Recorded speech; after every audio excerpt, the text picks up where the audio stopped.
When you're reading a spiritual book, how do you know what you're reading is true? Is there a test of some kind? And in fact there is. At least this is the test that I use, and I recommend it. It's very easy, you see, to get lost in what you're reading and to feel inspired by what you're reading.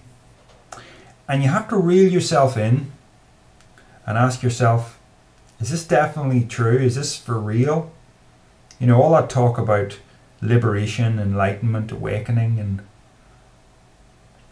you know, you're reading a book by somebody like Eckhart Tolle, Deepak Chopra, and to some extent it's kind of a self-help manual.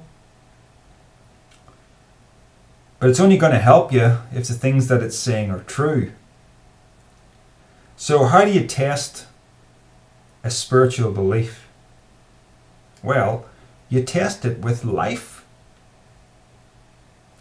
So when I'm reading books of this type, I am in the habit of playing a little mental game with myself, such as imagining myself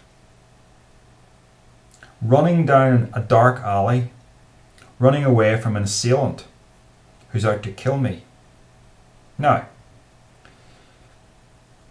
although I might say that's not likely to happen to me, it is within the realm of possibility that life might throw something like that at me at some point.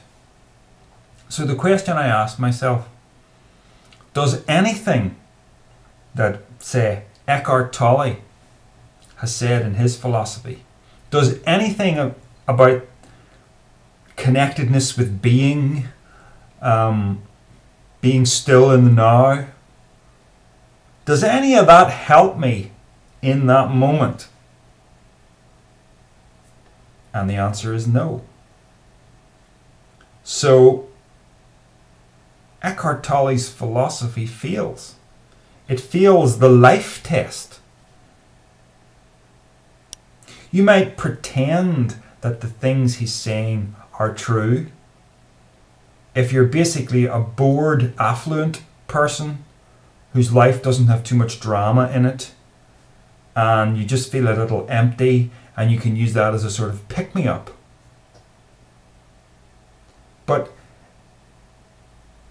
if it's true, it has to also work in the extremes of life. And it doesn't. There's a particular quote from Eckhart Tolle's book, A New Earth, that has always stuck with me as the perfect sort of point to make on this. He writes, "Fear, anxiety, expectation, regret, guilt, anger are the dysfunctions of the time-bound state of consciousness." That's total garbage.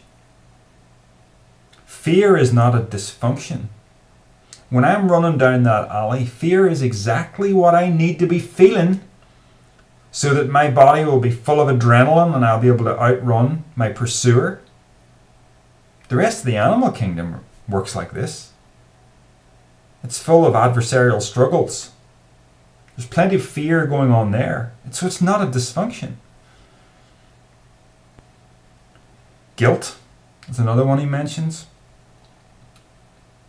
If I break my own moral code, I should feel guilty. Nothing to do with a God as such, but I have standards that I've set for myself. And if I break them, it's very appropriate to feel guilt. A person incapable of guilt is what we call a psychopath. Anger. Sometimes anger is completely justifiable. If someone starts slapping me about, I'm not going to get all zen-like in front of them. I'm going to get angry. I'm going to get in their face. Because I'm not a doormat. So, this is just a short video to draw attention to the fact that you need to test the things you're reading with life. Because there's an awful lot of spirituality out there that fails that test. So the accusation that I level against a great deal of spiritual teaching is a lack of realism. They're not prepared to be realistic about life. They disappear into a sort of fantasy that only works if you're a bored, affluent person.